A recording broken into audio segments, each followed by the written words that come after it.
গ্রাম লোহা ও লঘু HCl এর বিক্রিয়ায় প্রাপ্ত হাইড্রোজেন দ্বারা কত গ্রাম CuO সম্পূর্ণরূপে বিজারিত হতে পারে? আমাদের বলেছে যে 28 গ্রাম লোহা মানে লোহার সংকেত Fe এর সঙ্গে HCl যোগ করলে আমরা পাচ্ছি হাইড্রোজেন মানে H2। শুধু H2 পাবো না, আমরা এর সঙ্গে সঙ্গে FeCl2ও পেয়ে যাব। এই হয়ে গেল আমাদের বিক্রিয়াটিকে ব্যালেন্স করবার জন্য HCl এর সামনে 2 দিয়ে দিলাম, আমাদের ব্যালেন্স হয়ে গেল।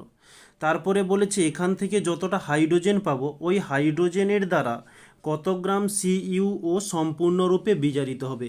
আগে আমাদের দেখতে হবে এখান থেকে কতটা হাইড্রোজেন পাওয়া যায়। ওকে, আচ্ছা, তার জন্য এই যে হাইড্রোজেন এবং Fe এর আণবিক ভরটা আমরা নির্ণয় করব।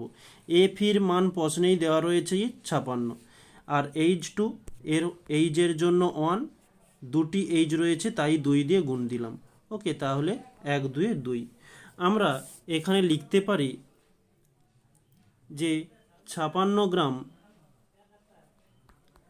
Fe থেকে 2 গ্রাম H2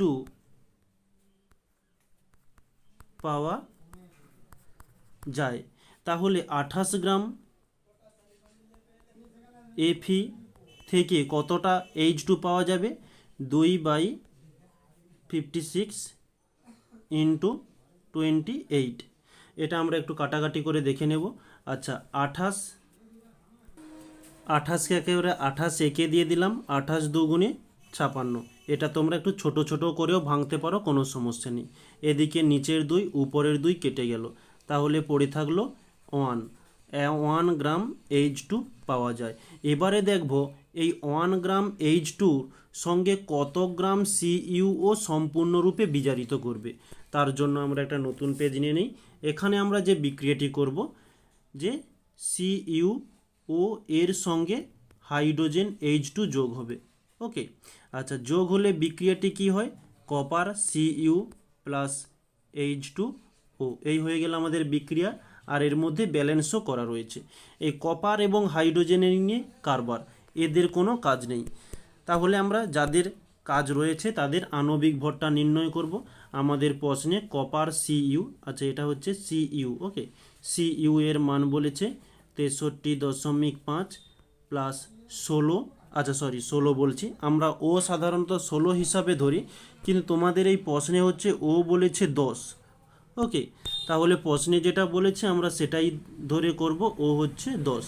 এটাকে আমরা যোগ করে নেব, পাচ্ছি 73.5। এদিকে H2, H-এর 1, দুটি H রয়েছে 2, তাই 1 2 2 পাচ্ছি। এখানে আমরা তাহলে লিখতে পারি যে 2 গ্রাম H2 73.5 গ্রাম CuO কে বিজারিত করতে পারে। এটা হচ্ছে H2। তাহলে আমরা কতটা H2 পেয়েছিলাম? 1, তাহলে 1 গ্রাম H2।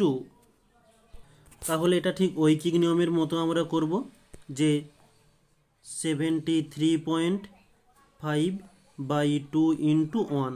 একে আমরা ক্যালকুলেশান করলে পয়েন্টটা, আচ্ছা পয়েন্টটা তুলে দিই, পয়েন্ট তুললে আমরা নিচে 10 পাচ্ছি।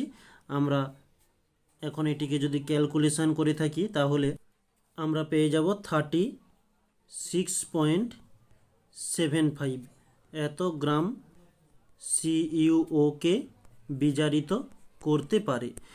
এটি হচ্ছে আমাদের অ্যান্সার। এবারে যেটি তোমাদের একটা মাঝে কথা বলছিলাম, এই যে 10, এই অক্সিজেনের পরিবর্তে 10 দেওয়া হয়েছে।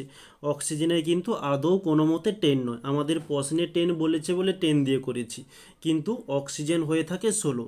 তাহলে তোমরা যারা করবে এই অক্সিজেনের কাছে 16 বসিয়ে করতে পারো, 10 বসিয়েও করতে পারো, কারণ আমার যতটা সম্ভবতই এখানে টাইপিংটাই ভুল করেছে।